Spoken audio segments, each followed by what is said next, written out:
Hey little readers, we're going to read a few stories out of my first Halloween bedtime storybook over the next couple of days. The first one that we're going to read isn't actually the first book in this storybook.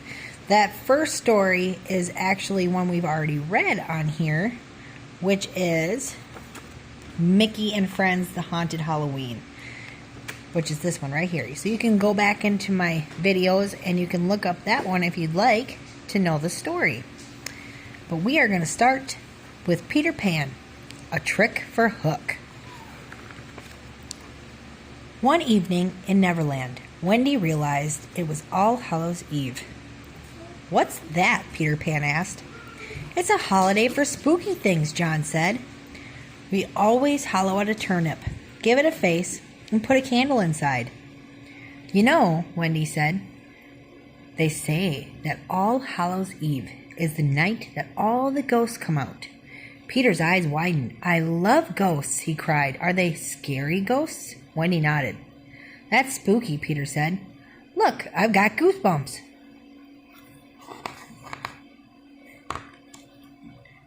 The children all piled into Peter's hideout as Wendy continued describing All Hallows Eve. "People play tricks on each other and tell spooky stories." "I've got it," Peter said.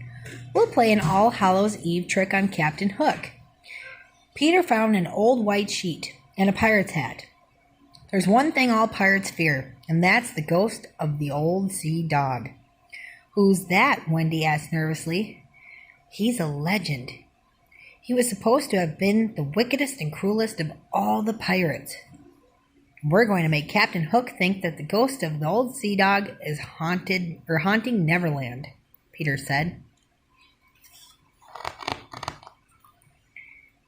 Peter, Tinkerbell, Wendy, and the boys snuck down to the beach. When they reached the water, Tinkerbell sprinkled Wendy and the boys with pixie dust. They rose into the air, gliding silently above the waves.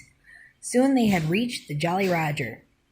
Aboard the Jolly Roger, Hook shifted from one foot to the other. The shuffle of his boot heels on the deck was loud. "All Hallows Eve," Hook muttered to himself. "I hate All Hallows Eve." "What's that, Captain?" came an unexpected response from the shadows. Hook jumped in the air. "Shmee!" he yelled. "Don't sneak up on me like that." "Sorry, Captain," Shmee said. Hidden from sight, Peter winked at Wendy. "Ooh," Peter moaned softly, still hidden at the side of the ship. "What's that?" Captain Hook called sharply. "It is I," Peter said, rising quickly from the deck. "The old sea dog." The pirates screamed, laughing. The children fled as fast as they could. "Where's Peter?" Wendy asked when they landed. "Let's go back. Maybe he'll meet us there." As they approached Peter's hideout, they could see an eerie glow through the trees. "Boo!" Wendy gasped as a ghastly face appeared in front of them. It was a floating turnip? "I tricked you," crowed someone with a familiar voice. Peter stepped out of the shadows, laughing so hard he was clutching his sides. "Happy All Hallows Eve," he said. Thank you all, little readers, and I hope you'll tune in for our next story, which I believe is about Wreck-It Ralph. I'll see you next time, and if you like this content, like and subscribe for more like this. Thank you all so much. Have a great night.